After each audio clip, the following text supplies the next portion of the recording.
Hello and welcome to another edition of Mailbag.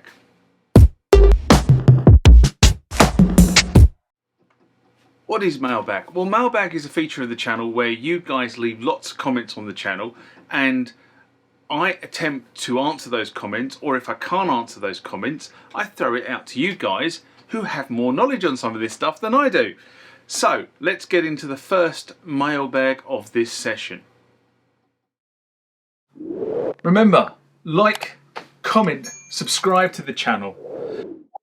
Go over to Instagram and follow me there. Go over to Facebook, follow me there. That's where the normal notices are.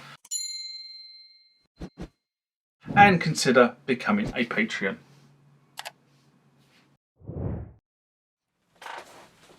Next question comes from user IS6OW4ZE3G. Okay, hello user. I've just bought the Jupiter-80, having problems downloading the driver. I can successfully download it onto my Mac 215 Intel, but when I try to download it onto my Mac 220 Mac Silicon, I get the message saying something went wrong on the install or reinstall. But this happens over and over again. Can you please help? This was in response to a video I did on the Roland Jupiter-80 installed in the Mac driver version 1.0.3.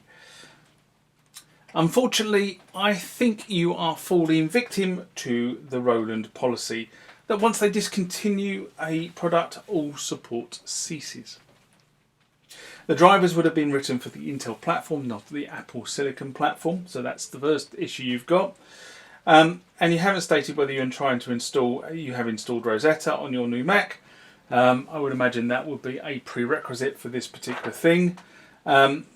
This is supposed to allow you to run applications built for the Intel platform on the Apple Silicon platform using an interpreter program. Now, I have to be honest and say, the Mac that is sitting behind me, one way or the other that way, that is the last generation Intel. It's not Mac Silicon.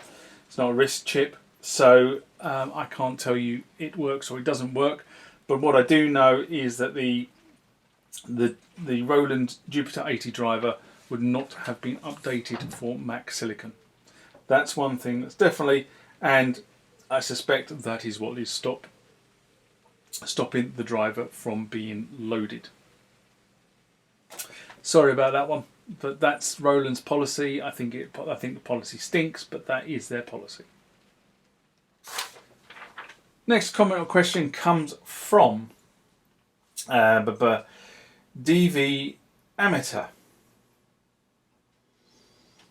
and this was in response to hard time justifying the OBX8X Korg Chrome discontinued, Korg Nautilus discounted. A mailbag ended in June 2023, and DV Amateur there's another one coming up from this particular commentator, because I edited it this morning, and he writes, the Nautilus is a very fine instrument. I bought one recently, the 88 key version, and was ready to pay $2,800 because that was what the sticker price said. But obviously, pleasantly surprised the price was $2,400. I thought the salesman had made a mistake, but he didn't, and I was elated. Anyway, I digress. The Nautilus is not really replaced by the Nautilus AT. Both models coexist, effectively giving us 5 different Nautilus options to buy. I'm happy about this because I really like the instrument. I'm even tempted to order an 88 key Nautilus AT as a backup to my non-aftertouch. Yes, that's how much I like the Nautilus.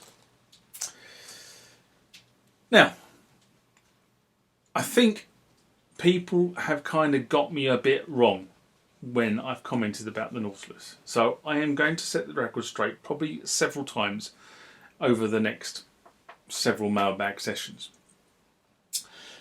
The Korg Nautilus is a very, very capable machine.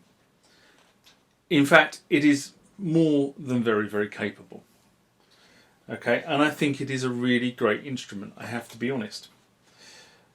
But I own a Korg Kronos, and is there enough incentive for me to upgrade to a Nautilus, and I'll leave it at that for this particular piece. In terms of how long will Korg carry on producing the legacy Nautilus compared with the